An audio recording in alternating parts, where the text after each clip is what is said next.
नमस्कार दोस्तों। तो आज का हमारा पॉलिटी का चौथा टॉपिक होगा। ठीक है। इससे पहले हमने ऑलरेडी कई वीडियो अपलोड कर दिए हैं जिसमें हम पहले टॉपिक हमने देखा था कि भारत का संवैधानिक इतिहास, जो भी इतिहास रहा है। इसके बाद संविधान सभा से जितने भी प्रश्न पूछे गए हैं या फिर पूछे जाने की संभावना है, फिर संविधान की प्रस्तावना। इसके बाद जो है हमारा फोर्थ टॉपिक है कि संविधान की विशेषताएं। तो ये एक ही वीडियो में सारे कंप्लीट हो जाएंगे। इसके बाद हम अगला अगला टॉपिक करेंगे, यानी पांचवा टॉपिक करेंगे। इसी तरीके से हमारा कंटिन्यू सेशन रहेगा। ठीक है। एट द लास्ट में अगर आपकी रिक्वेस्ट आएगी तो डेफिनेटली हम यहाँ पे एक मैराथन क्लास चला देंगे जिसमें हम सारे टॉपिक सिर्फ एक ही वीडियो में, हो सकता है कि वो 7 से 8 घंटे का वीडियो बन जाए, लेकिन हम वहाँ पे कोशिश करेंगे कि उसको एक एक वीडियो के माध्यम से कवर कर दे। ठीक है सर, ताकि आपका रिवीजन हो जाए। इसके साथ ही में आपको पीडीएफ फाइल मिल जाएगा। और स्टार्ट करते हैं हमारा पहला सेशन। पहला क्वेश्चन हमारा है कि विश्व का सबसे बड़ा लिखित एवं सर्वाधिक व्यापक संविधान किस देश का है। सबसे बड़ा लिखित संविधान पूछा गया है आपसे, तो भारत का संविधान सबसे बड़ा लिखित सर्वाधिक व्यापक संविधान है। ठीक है, पहला सही हो जाएगा। अगला प्रश्न है हमारा, भारतीय संविधान कैसा है? कठोर है, लचीला है, फिर न कठोर न लचीला, या फिर अंशतः कठोर है, फिर अंशतः लचीला होता है।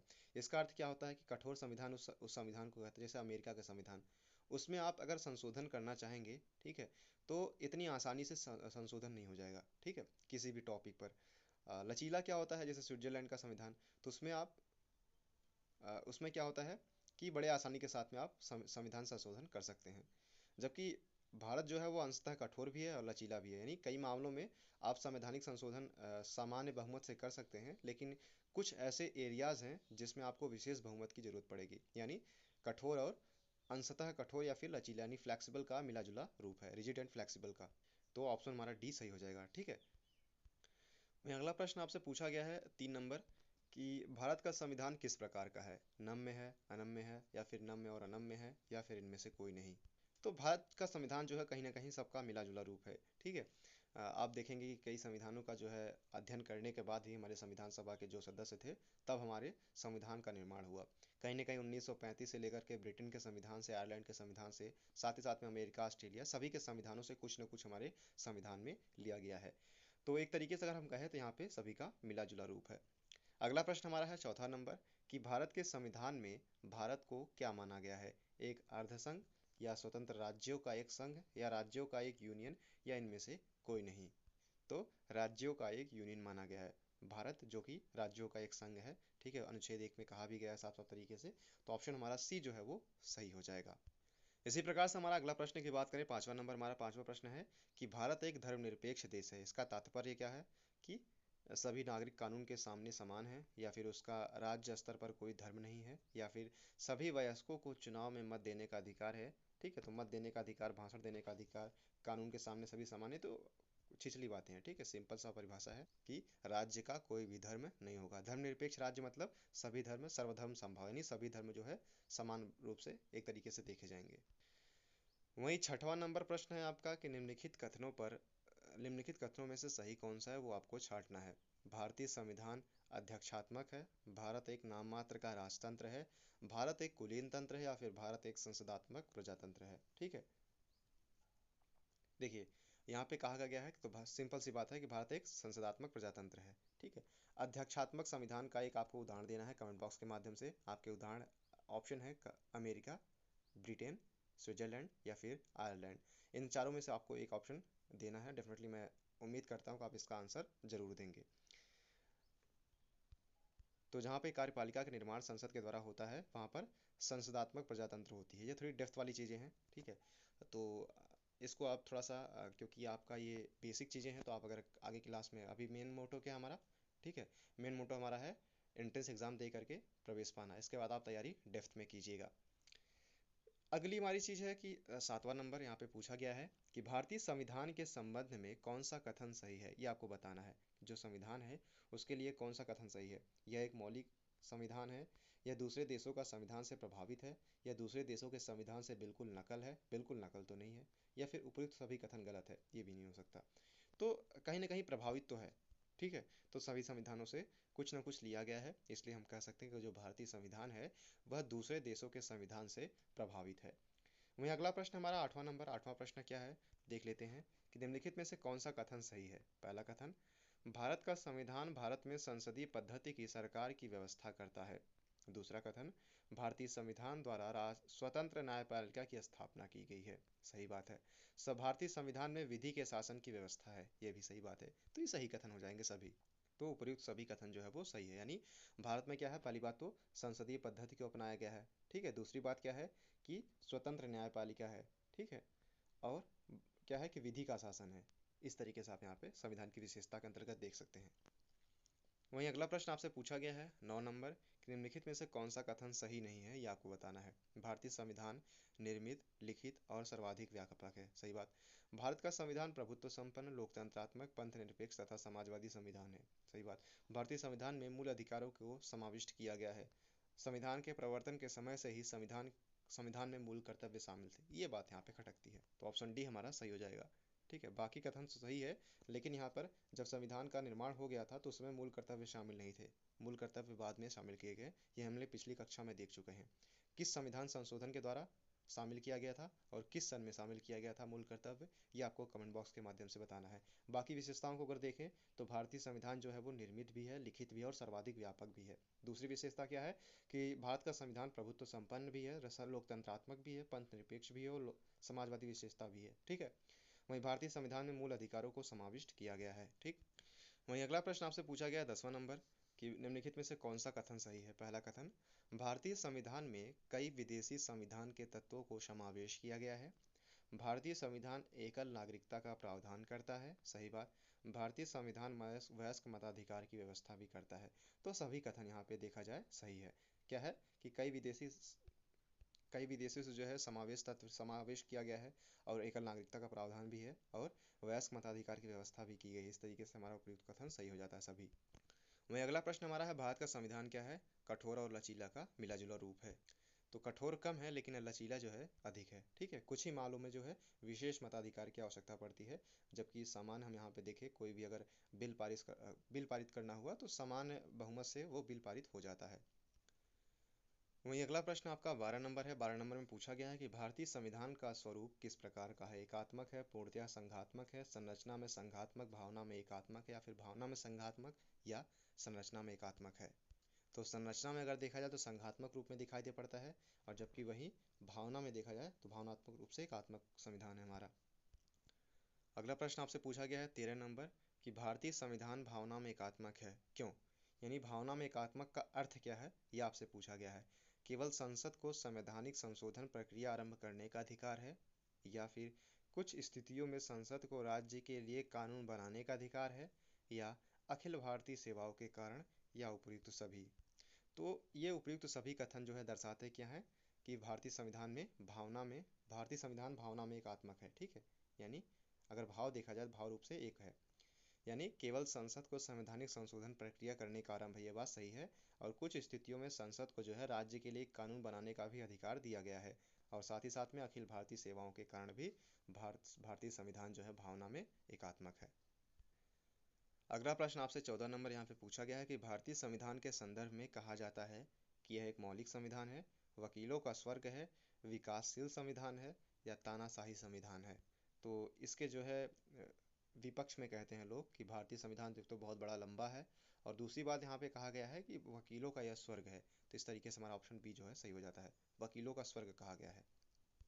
क्योंकि जब वकील केस लड़ते हैं तो कहीं ना कहीं इतने सारे अनुच्छेद हैं कि उनमें कहीं ना कहीं एंटी हो जाता है। कोई कोई भी क्या होता है कि छोटे छोटे शब्दों पर खेलते हैं लोग।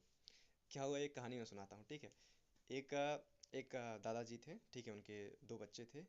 तो एक ने उधार मांगा, ठीक है। तो वो दे नहीं रहे थे, दादाजी ने उनको समझाया कि दे दीजिए, और क्या होगा कि अगर ये नहीं देगा तो पैसा मैं दूंगा। और उनसे वो क्या कर लिया, दूसरा भाई लिखवा लिया कि अगर पैसा ये नहीं देंगे तो हम देंगे। ठीक है। अब क्या हुआ कि वो केस जो है वो चला गया न्यायालय में। जब न्यायालय में वो केस जाता है तो वकील साहब खड़े होते हैं सामने में, वो कहते हैं कि इन्होंने लिखित रूप में दिया है हमको कि अगर बाबू नहीं दे बाबू न दे हैं तो हम देवे। ठीक है। तो वकील ने उसको एक्सप्लेन कैसे किया कि नहीं नहीं साहब, आप इसको वापस से रीड कीजिए और इसका अर्थ क्या है वो निकालिए कि बाबू न देही तो हम देव। ठीक है। मतलब अगर बाबू न देही तो का हम देवे, इसका अर्थ क्या होता है इसमें दो इसलिए कहा गया कि वकीलों का स्वर्ग। ठीक है, थोड़ी सी जोक सपाट। तो ये चीज़ें यहाँ पे दर्शाई गई है। अगला प्रश्न आपसे पूछा गया 15 नंबर, कि भारतीय संविधान पर सबसे अधिक प्रभाव किसका पड़ा है? भारत सरकार नियम 1935 का, या ब्रिटेन के संविधान का, या संयुक्त राज्य अमेरिका के संविधान का, या फिर कनाडा के संविधान का? आपको पता ही होगा 1935 का जो संविधान है, भारत सरकार नियम 1935 का, इसका सबसे सर्वाधिक जो है प्रभाव भारतीय संविधान पर पड़ा है। 16 नंबर हम बात कर लेते हैं। 16 नंबर में पूछा गया है कि निम्नलिखित में से यह किससे निर्धारित होता है कि भारत का संविधान परिसंघीय है? पहला, संविधान लिखित और अनम्य है। दूसरा, न्यायपालिका स्वतंत्र है। तीसरा, केंद्र एवं राज्य के बीच शक्तियों का वितरण है। चौथा, अवशिष्ट शक्तियों का केंद्र में निहित होना। अब इसमें से आपको बताना है कि संविधान परिसंघीय है, इसका अर्थ कौन सा दर्शाता है। तो संविधान परिसंघीय है, इसका अर्थ क्या है कि केंद्र एवं राज्य के बीच शक्तियों का क्या है, वितरण है। ठीक है।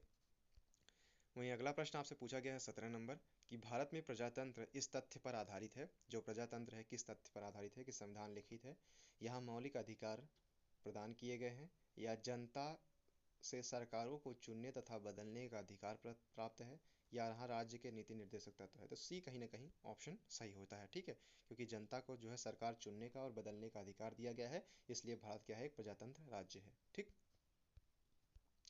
अगला प्रश्न है, भारतीय संविधान में है 300 से अधिक आर्टिकल, 350 से अधिक आर्टिकल, 400 से अधिक आर्टिकल, या फिर 500 से अधिक आर्टिकल? तो मूल संविधान में अगर देखा जाए 395 अनुच्छेद है, 395 अनुच्छेद। इस तरीके से अगर देखा जाए तो मूल संविधान में 350 प्लस आर्टिकल हैं। इस तरीके से देख लिया जाए।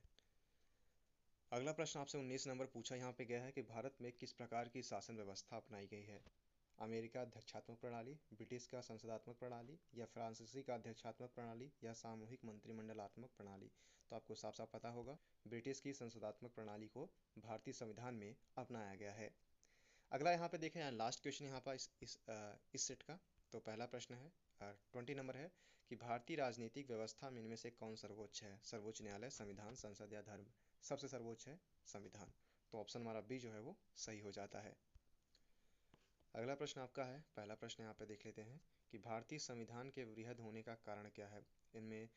इसमें अनेक संविधानों का अनुभव समाविष्ट है, इसमें वृहद प्रशासनिक प्रावधान है, या यह एक बड़े देश के शासन से संबंधित है, या इसमें संघ तथा राज्य दोनों सरकारों का संविधान है? तो सबसे बड़ा क्यों है? क्योंकि इसमें संघ तथा राज्य दोनों सरकारों का संविधान है। हालांकि इसका उत्तर जो है, एक तरीके से देखा जाए तो इसमें अनेक संविधानों के अनुभव समाविष्ट है, ये उसका उत्तर नहीं हो सकता। ठीक है, इसका कारण ये नहीं हो सकता, क्योंकि और भी संविधान बने हैं जिनमें समाविष्ट तो किया गया है, लेकिन इतने बड़े संविधान नहीं है। तो इसमें क्या है कि इसमें संघ तथा राज्य दोनों सरकारों का संविधान है, इसलिए, क्योंकि अब एक ही संविधान है भारत का। अगला प्रश्न है दूसरा नंबर, भारतीय संविधान का अभिभावक कौन है? राष्ट्रपति, प्रधानमंत्री, सर्वोच्च न्यायालय, या फिर निर्वाचन आयोग? तो सर्वोच्च न्यायालय जो है वो भारतीय संविधान का अभिभावक के तौर पर, इन पेरेंट के तौर पर देखा जाता है। अगला प्रश्न है तीसरा नंबर, यहाँ पे देख लेते हैं। तीसरा प्रश्न है कि भारत में वयस्क मताधिकार की उम्र क्या निर्धारित की गई है? वो आपको बताना है। 18, 20, 22, 18, 20, 21, या फिर 25 वर्ष? तो भारत में 18 वर्ष से आप वोट देने का अधिकार आपको दे दिया गया है। वहीं अगला प्रश्न है आपसे चौथा नंबर, यहाँ पे पूछा गया है कि भारतीय संघीय व्यवस्था की एक विशेषता है दोहरी नागरिकता। ये तो बात गलत है। संविधान की सर्वोच्चता, केंद्र में संपूर्ण शक्ति, शक्तियों का एकीकरण? संविधान की सर्वोच्चता। तो ऑप्शन हमारा बी जो है वो सही हो जाएगा। इसी प्रकार नंबर कि भारत के संविधान में संघीय शब्द की जगह किन शब्दों का स्थान दिया गया है? संघीय राज्य, संघों का राज्य, राज्यों का संघ, या फिर इकाइयों का संघ, राज्यों का संघ? ऑप्शन सी जो है हमारा वो सही हो जाएगा। वहीं अगले प्रश्न की अगर बात किया जाए तो छठवां नंबर हमारा है कि भारतीय संविधान में कितनी सूचियां हैं, ये आपको बताना है। लिस्ट कितनी है? केंद्र सूची, राज्य सूची, और समवर्ती सूची। केंद्र सूची पर केवल केंद्र जो है बना सकती है रूल्स रेगुलेशंस, राज्य सूची में राज्य बना सकती है, और समवर्ती सूची जैसे एजुकेशन हो गया, जिसमें केंद्र व राज्य दोनों जो है कानून बना सकते हैं। अगला हमारा है कि भारत का संविधान अपने प्राधिकरण भारत का संविधान जो है अपना प्राधिकार किससे प्राप्त करता है? भारतीय स्वतंत्रता अधिनियम 1947, समाज के सभी वर्गों के लोगों के द्वारा प्रतिनिधित्व संविधान सभा से, भारत की जनता से, राष्ट्रपति तथा सर्वोच्च न्यायालय से? तो भारत का जो संविधान है वो अपना प्राधिकार किससे प्राप्त करता है? भारत की जनता से। अगला प्रश्न आपसे पूछा गया है 8वां नंबर कि भारत में वैध प्रभु सत्ता निहित है? राष्ट्रपति में, न्यायपालिका में, मंत्रिमंडल में, या फिर संविधान में? तो आपसे पूछा गया है कि भारत में वैध प्रभु सत्ता निहित है, तो वो संविधान में निहित है। अगला प्रश्न आपसे पूछा गया 9 नंबर यहाँ पे कि भारतीय संविधान की संरचना किस प्रकार है? संघीय, एकात्मक, कठोर, या कुछ एकात्मक कुछ कठोर, तो मिला जुला रूप। तो क्या हो जाएगा, कुछ एकात्मक और कुछ मिला जुला रूप, यानी कुछ कठोर।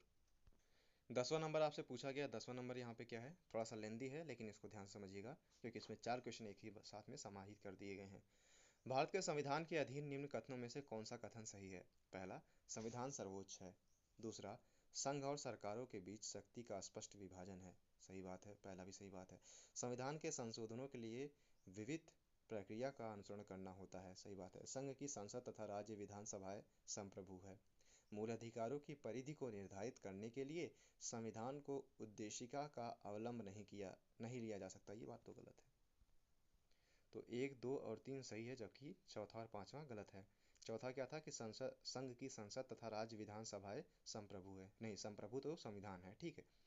और अगला क्या है कि उद्देशिका का अवलंबन किया जा सकता है। किसी भी संविधान के उद्देश्य मूल अधिकारों को परिधि को निर्धारित करने के लिए उद्देशिका का अवलंबन यानी उसको देखा जा सकता है। 11 नंबर बात करते हैं। 11 नंबर आपसे पूछा गया है कि लिखित संविधान की अवधारणा ने सर्वप्रथम कहाँ जन्म लिया था। ये आपको बताना है कि लिखित संविधान से पहले कहाँ पर लिखा गया था, किस देश का संविधान। तो फ्रांस का संविधान जो है सर्वप्रथम लिखित संविधान है। अगला प्रश्न आपसे पूछा गया है 12 नंबर कि अध्यक्षात्मक शासन का उदय सर्वप्रथम किस देश में हुआ था? यूगोस्लाविया, मिस्र, स्विट्जरलैंड या फिर संयुक्त राज्य अमेरिका।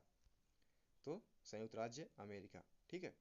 अगला प्रश्न आपसे पूछा कि निम्न में से कौन सा एक भारतीय संविधान का दर्शन नहीं है? कल्याणकारी राज्य, समाजवादी राज्य, राजनीतिक राज्य या फिर साम्यवादी राज्य। तो साम्यवादी राज्य जो है वो भारतीय संविधान का दर्शन नहीं है, जबकि राजनीतिक समानता, समाजवादी राज्य और कल्याणकारी राज्य, ये तीनों जो हैं वो भारतीय संविधान का दर्शन को दर्शाते हैं। अब आपको कुछ कथन दिए गए हैं, कथन में कौन सा कथन सही है कौन सा कथन गलत है, व्याख्या करता है नहीं, आपको बताना है। पहला कथन है, भारतीय संविधान अर्ध संज्ञात्मक है। कारण दिया गया है कि भारतीय संविधान न तो संघात्मक है और न ही एकात्मक है। देखिए, दोनों कथन सही है, और कथन क्या व्याख्या की, कथन जो है कारण का सही व्याख्या करता है, यानी भारतीय संविधान एक अर्ध संज्ञात्मक है, क्योंकि भारतीय संविधान न तो संघात्मक है और न ही एकात्मक है, दोनों का मिला जुला रूप है। 15 नंबर अगर बात देखने की बात किया जाए, 15 नंबर हमारा क्या है कि इनमें से कौन सा भारतीय संघीय व्यवस्था में एकात्मक तत्व है? शक्तियों का विकेंद्रीकरण, राज्यपालों की नियुक्ति, राज्यसभा में असमान प्रतिनिधित्व, न्यायिक पुनर्विलोकन, अखिल भारतीय सेवाएं या द्विसदनात्मक व्यवस्थापिका। अब इनमें से बताया गया है कि कौन सा संघीय व्यवस्था में एकात्मक तत्व है जो शामिल किया गया है। देखिए, शक्तियों का विकेंद्रीकरण तो नहीं है, ठीक है, शक्तियों का केंद्रीकरण किया गया है। भारतीय संघीय व्यवस्था में अगर देखा जाए तो एकात्मक तत्व कौन कौन से हैं, तो पहली बात है राज्यपालों की नियुक्ति, ठीक, राज्यसभा में असमान प्रतिनिधित्व और द्विसदनात्मक व्यवस्थापिका, ये सभी एकात्मक तत्व है। अगला प्रश्न आपसे पूछा गया है 16 नंबर कि भारत में राजनीतिक व्यवस्था के मूलभूत लक्षण है। पहला, यह एक लोकतांत्रिक गणतंत्र है। दूसरा, इसमें संसदात्मक रूप की सरकार है। तीसरा, सर्वोच्च सत्ता भारत की जनता में निहित है। चौथा, यह एक एकीकृत शक्ति का प्रावधान करती है। इनमें से कौन सा कथन सही है ये आपको बताना है। तो तीन के तीनों कथन सही है। मूलभूत लक्षण क्या है संविधान की, भारत में राजनीतिक व्यवस्था के मूलभूत लक्षण क्या है, यह एक लोकतांत्रिक गणतंत्र है। दूसरा, कि इसमें संसदात्मक रूप की सरकार है। और तीसरा, सर्वोच्च सत्ता भारत की जनता में निहित है। यह एक एकीकृत तो नहीं है, ठीक है, एकीकृत शक्ति का प्रावधान नहीं करती है। आपने देखा भी होगा द्विसदनात्मक व्यवस्था है, केंद्र और राज्य सरकार। 17 नंबर हमारा प्रश्न है कि निम्नलिखित में से कौन सी विशेषता भारतीय संघ और अमेरिका संघ दोनों की साझी है, यानी कॉमन कौन चीजें हैं? एकल नागरिकता, दोहरी नागरिकता, संविधान में 3 अनुसूचियां या फिर संविधान की व्याख्या के लिए संघीय उच्चतम न्यायालय। तो आपको पता ही होगा कि संविधान की व्याख्या के लिए जो संघीय उच्चतम न्यायालय यहाँ पे व्यवस्था की गई है वो भारत और अमेरिका के बीच में कॉमन है, ठीक है। जबकि अमेरिका में दोहरी नागरिकता का प्रावधान है, क्योंकि वहाँ पर 50 जो है बांटे गए हैं राज्यों में, और सबका जो है अपना अपना अपनी अपनी रूल्स एंड रेगुलेशंस हैं, ठीक है। इस तरीके से आप यहाँ पे देख सकते हैं। 18 नंबर यहाँ पे पूछा गया है कि निम्नलिखित में से कौन भारतीय राज्य व्यवस्था में सर्वोच्च है? संसद, अरे यार संविधान ही तो है, ठीक है। तो घुमा फिरा के कहने का मतलब वही है कि संविधान की विशेषता से संबंधित जितने भी प्रश्न हैं इसके बाहर नहीं आने वाला है, ठीक है। कुल मिला के यहाँ पे शब्दों से खेल सकते हैं, लेकिन वो चीज़ें बाकी सेम ही रहेंगी। 19 नंबर आपसे पूछा गया है कि भारतीय संविधान का आप किस प्रकार वर्णन करेंगे? आकार में मध्यम, बहुत छोटा एवं सुसंगत, विश्व के सबसे विस्तृत संविधानों में से एक। सही बात है यार, तो विश्व के सबसे विस्तृत संविधानों में से एक है। अगला है 20 नंबर कि भारत का संविधान मान्यता प्रदान करता है केवल धार्मिक अल्पसंख्यकों को, केवल भाषाई अल्पसंख्यकों को, धार्मिक एवं भाषाई अल्पसंख्यकों को, या फिर धार्मिक, भाषाई एवं निर्जातीय अल्पसंख्यकों को। देखिए, धार्मिक एवं भाषाई अल्पसंख्यकों को भारत में संविधान की मान्यता है। मान्यता किसको प्रदान करता है? धार्मिक एवं भाषाई जो पिछड़े रूप जो धर्म और भाषा के रूप से पिछड़े हैं, उनको क्या करते हैं, संविधान हमारी मान्यता प्रदान करता है। ठीक है, विशेष दर्जा भी देता है। तो हमारा ये टॉपिक भी आज समाप्त हुआ। आई होप आपको ये सेशन काफ़ी अच्छा लगा होगा। So thank you so much, keep loving, keep supporting and keep stay with us, क्योंकि हमारा जल्दी सेशन अगला आने वाला है। बाकी अगर आपको पीडीएफ डाउनलोड करना है तो आपको डिस्क्रिप्शन बॉक्स में लिंक मिल जाएगा। आप कॉलेज की तैयारी, सारी कोर्सेज की तैयारी यहाँ पे पीडीएफ में आपको अवेलेबल हो जाएंगी, जिसमें आपको 15 से 20 साल के पिछले साल के जो पेपर हैं उसमें दिया गया है, साथ ही साथ में पूरे सिलेबस को कवर कराया गया है। So thank you so much, keep loving, keep supporting, keep stay with us.